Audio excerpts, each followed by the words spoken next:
Welcome to Your Business is Not Your Boss. I'm Geoff Welch, and I help small business owners cancel the chaos and accomplish more with less effort.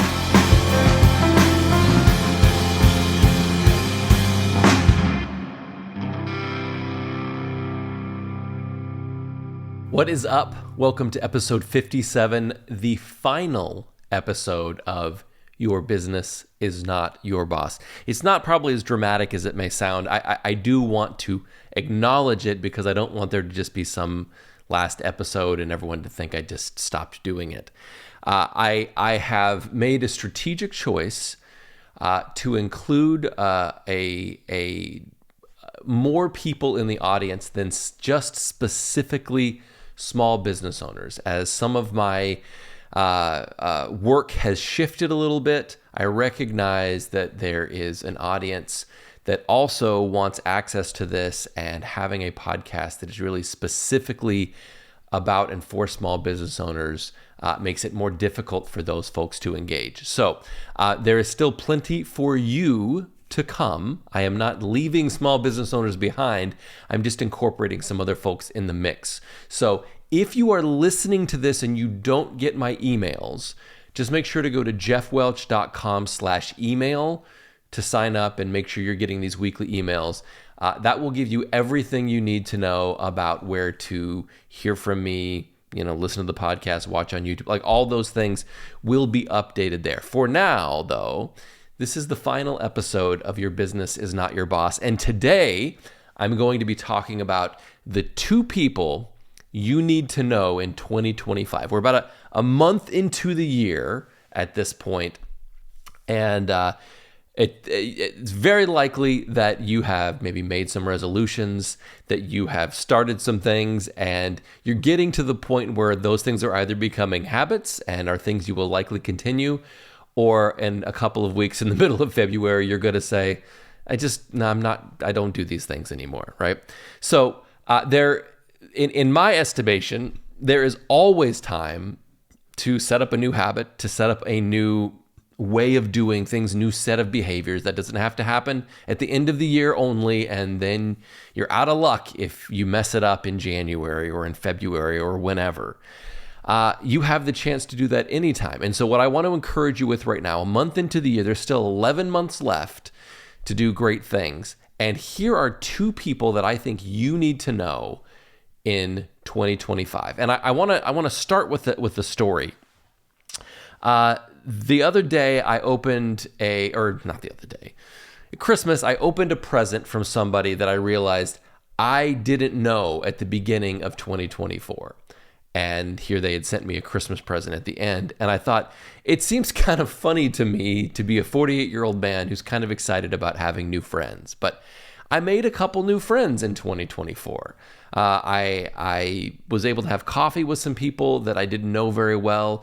My friend, I don't know if I should say names. I'm on the fence about that. Anyway, he'll know who he is. I had a friend who I played pickleball with all summer and really valued not just running around on the pickleball court with him, but really valued hearing some of his stories and our interactions.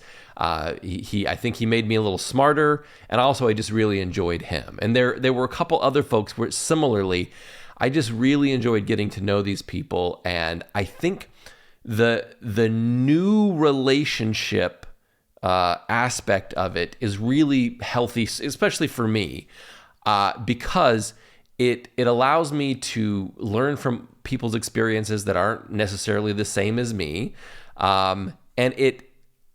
I think there are a lot of people in my life who I just know their history. I don't know everything about them, but I know enough that we don't always get into those conversations about how their career has gone over the years, because I know enough about those things that it's just not a new kind of topic. It's not the thing that you just bring up.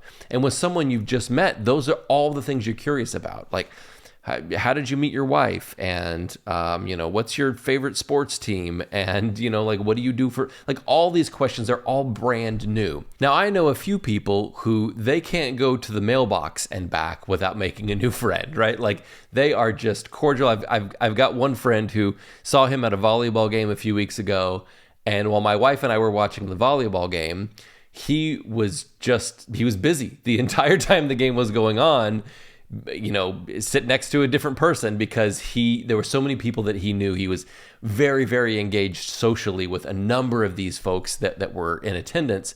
And like he couldn't, look left or look right without tripping over somebody that he knew. And that's not me. I love that for him. And I really admire that in people who are just so good at just engaging with others in a very like organic way. I tend to need more contrived circumstances to be like, I feel like I'm very good one-on-one. And I feel like that's probably why I'm a good coach.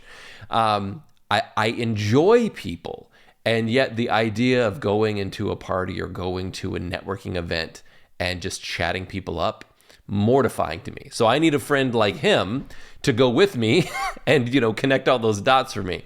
But what I really recognized in 2024 was having met some new people, having made some new friends, it really helped me to see that there was so much to learn from people I've never met before, and also so much to share. Like I wasn't just there to take something from them, but we were learning from each other and we were learning about each other, and it was this mutually beneficial relationship. And what that has prompted me with is what I'm sharing with you today, the two people that you need to know in 2025. The first person is a mentor. Someone who's a little further down the road from you, or someone who knows something you don't know, or someone who is doing something you can't currently do. Someone like that you can invite out for coffee, that you can just share a phone call once a month, once a quarter, maybe. It doesn't have to be, constantly in each other's pockets, but to have some consistency around engaging with this person who you can learn from, who can help you upgrade, level yourself up, in some cases really help you to see what you are capable of in a way that you cannot currently. That is a huge part of coaching. A big part of what I am doing with clients is helping them expand their view of what they believe they are capable of. Because those limiting beliefs, the belief that this is the ceiling for me, that can be everything for someone, and they cannot see past the belief they have about what they're capable of. And so to have a mentor, and I mean, that's a very formal term, but basically it just means somebody who you can learn from, somebody who knows a little more than you, someone who's experienced a little more than you, or somebody who's just doing what they do in a way that is fascinating to you and you want to know more. Okay, that's person number one. Person number two is a mentee. I'm sure you're shocked at that. Someone that you can teach. And I know this feels a little bit, maybe even more imposing. It's one thing to ask someone else, hey, will you share your genius with me? It's another thing to presume that someone else would want to learn from you. But you are absolutely further down the road than somebody else. And you don't have to be an expert. You don't have to have perfected everything that you think someone else might need to know in order to help someone. If you think about the person that you would like to mentor you, they are likely not perfect. They're likely not done, right? You don't hold them to that standard. You just say, I know that they're a little ahead of me and I could really learn from them. The same thing applies to having a mentee. You just have to recognize that they are a few steps behind you, and you have the ability to give them a shortcut, help them bypass some failures that you had.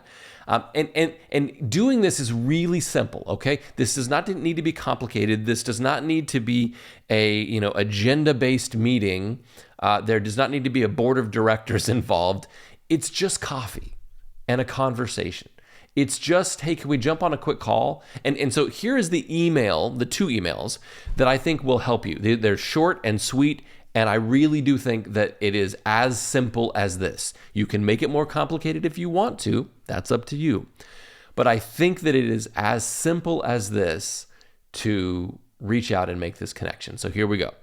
looking for a someone to mentor you, someone who's a little further ahead. It can be as simple as saying, I've always admired the way you blank, whatever that is, and I know I could learn a lot from you.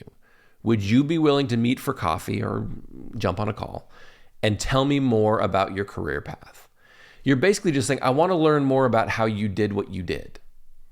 And again, in this moment, you're not saying, can we meet 6 times this year? In this moment, you're not saying, can we schedule this over and over? All you're saying is, could we meet? Could we jump on a call? Could we spend an hour together? Because I'm really fascinated by what you've accomplished or how you did it, and I want to know more about that. Okay? You can set up a schedule later on, or maybe you don't even do that. Maybe you just say, could we do this again in 2 months? Could we do this again, whatever that frequency looks like for you? And you just keep prompting them. If there's a connection, you just keep saying, let's do this one more time. For a mentee, it can be as simple as this. You've got so much potential, and I really see a lot of myself in you. Would you be interested in meeting for coffee to talk about your goals? I'd love to see if I can help you go further, faster. You're not saying, hey, I'm a genius and I know, you are green and I know more than you and you need me to tell you about it. You're just saying, I really see potential in you and I would love to help support that if I can. I'd love to, help you bypass some of the pitfalls that the rest of us had to go through. I think the idea here is everyone has to go through pitfalls. Everyone has to make mistakes. It's incredibly important. But the idea would be this next person makes a different set of mistakes because they learned from yours, and now they can go make more interesting mistakes, right? Now they can basically say, I have the accumulated wisdom of the people who have come before that I get to, put in my bank account, and I'm going to go make more creative mistakes than they made because they didn't have the information, the insights that I had because they've shared that with me, okay? So,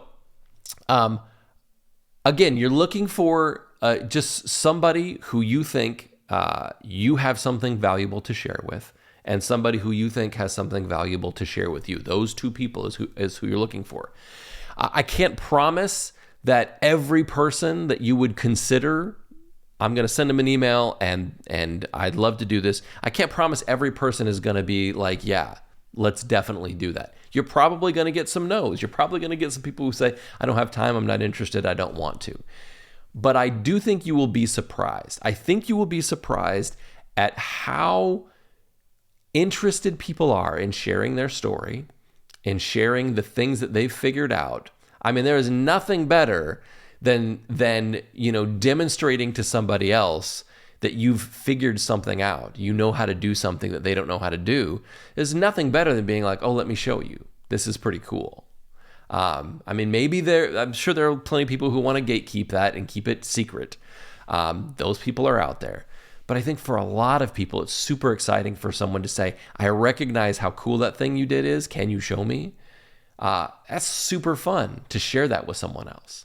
And I think on the flip side, it's really exciting to have somebody who is a little more experienced than you that says, I really see you have potential and I would love to help.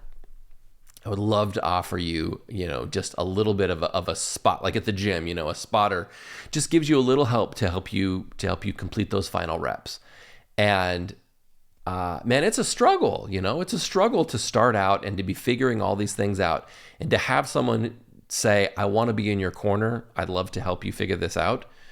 I think that's a gift that a lot of people are going to be open to. So I don't think that it is as unlikely as you might assume on the surface that either one of these people are going to be interested in having this conversation with you.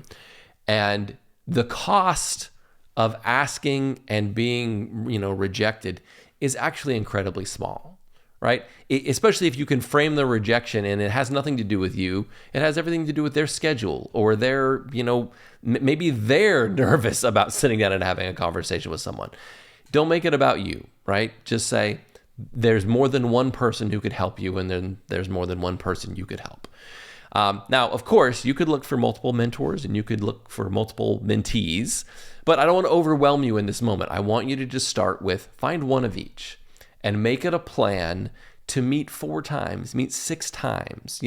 Just figure out a frequency that makes sense for both of you, that isn't imposing, that isn't going to be overwhelming, but allows you to have sort of consistent touches so that you can be developing this relationship. Now, at the beginning, I talked about making new friends.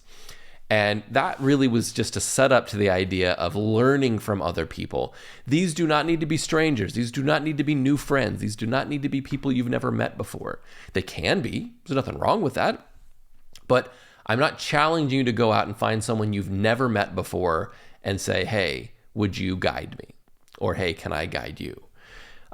It can absolutely be somebody you already know. The objective here is for the new experience, the new connection, the new kind of relationship. Because I would imagine for most of the people that you would engage, as a mentor or mentee, that's going to be a different kind of relationship than you currently have with them. So again, they don't need to be new. They don't need to be strangers. You're just going to develop a new kind of relationship that allows you to grow and also allows you to grow by helping someone else grow. I promise you, it will. The part where you help someone else grow will be as rewarding for you as it is for them. That's kind of the beauty of this, is like you win no matter what, okay? So the opportunity for action here is simple.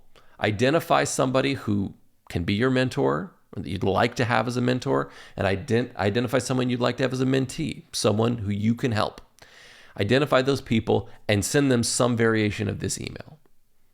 I'm going to go back and recap this again. I've always admired the way you blank. I know I could learn a lot from you. Would you be willing to meet for coffee and tell me more about your career? Simple as that, 2 sentences. And for a mentee, you've got so much potential and I see a lot of myself in you. Would you be interested in meeting for coffee to talk about your goals? I'd love to see if I can help you go further faster. I think that's 3 sentences. So that's, a big difference there. Anyway, it's not going to be difficult. It is a super easy ask, and you might be surprised at how open someone is to engaging with you in this way. And I promise it will be rewarding if you do it. Okay? That's it from me. Again, this is the final episode of Your Business Is Not Your Boss. I thank you for playing along. And again, go to jeffwelch.com/email to ensure you're getting my weekly emails so that you know where to go next. This is not the end. It's just the end of this one little thing. Okay? Thank you so much. And don't forget, your business is not your boss.